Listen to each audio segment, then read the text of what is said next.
Since I bought my Nissan Skyline GT-R back in March, a question I've heard over and over again is, how much power does it make? Well, 276 horsepower, right? That's what Nissan said when they released it back in 1989. But is it really true? To find out, I decided to put my Skyline on a four-wheel drive dyno. Here's what happened. Before we get started, it's important to understand why I'm questioning the official horsepower figure. Back in the 80s, the Japanese automakers entered into a gentleman's agreement. For safety reasons, they wouldn't exceed 300 horsepower. On paper. In practice, who knows? For years, there have been stories that these cars made a lot more power than they advertised. Is it true? Let's find out. To find out, I got in touch with my friends at AWE Tuning, a well-known European car tuning company located right in my backyard. They make a wide range of performance hardware like exhausts, intakes, intercoolers, and other cool stuff at a huge new facility right here in the Philadelphia suburbs. They also have a four-wheel drive dyno. And not just any dyno. This is the dyno they use for research and development of their performance parts. Now, they don't have their new dyno cell in yet, and this dyno isn't usually open to the public. But I begged and pleaded to use their dyno so I could check the Skyline's numbers. And they eventually let me, in the interest of science. So we brought the car inside and hooked it up. And then... not so fast. Before we get started, it's important to understand the difference between wheel horsepower and crank horsepower. Now, dynos measure horsepower at the car's wheels, where it's actually putting power to the ground. Manufacturers quote horsepower numbers at the crank because, well, there's more of it. The difference between wheel horsepower, which is what we'll measure today, and crank horsepower, which is where that 276 horsepower figure comes from, is usually about 15%. So what does that mean for the Skyline? Well, if it was really making 276 horsepower, factoring in a 15% drivetrain loss, we should be looking at a wheel horsepower number of about 235. So how did it do? Here's the first run.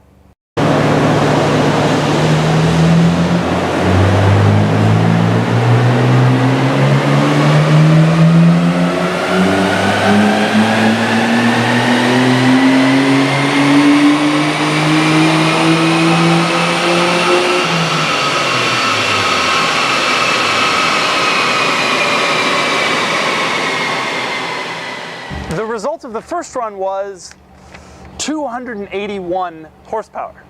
281 wheel horsepower. When you factor in the 15% drivetrain loss, that's about 323 horsepower at the crank. What? How is that possible? We decided to try a second time.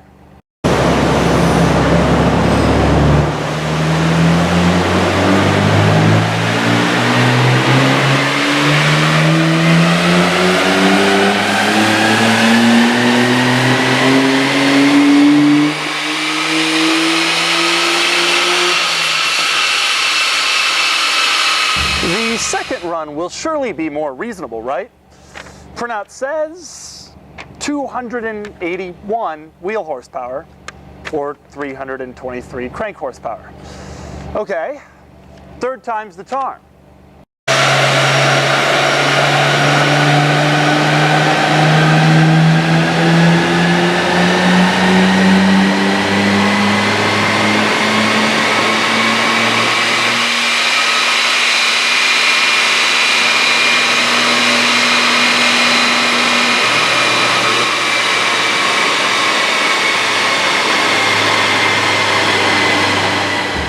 Horsepower rating on the third run, that would be 281 horsepower at the wheels.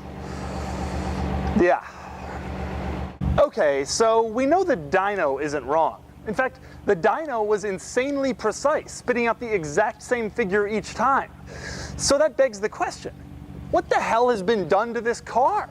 To find out, I went back to Japanese Classics, the dealer who sold it to me. After all, they told me it was stock, and it looks stock, but it must be modified, right? So I called up Chris, the owner, and I told him we had dynoed the car and gotten some surprising results. Before I could even say anything, the first words out of his mouth were, let me guess, around 320? He then confirmed that my Skyline is indeed largely unmodified, save for this exhaust. But regardless of what guys with Civics at tuner meets tell you, an exhaust will not add 50 horsepower. So I think we can say once and for all just how accurate that 276 horsepower rating really is.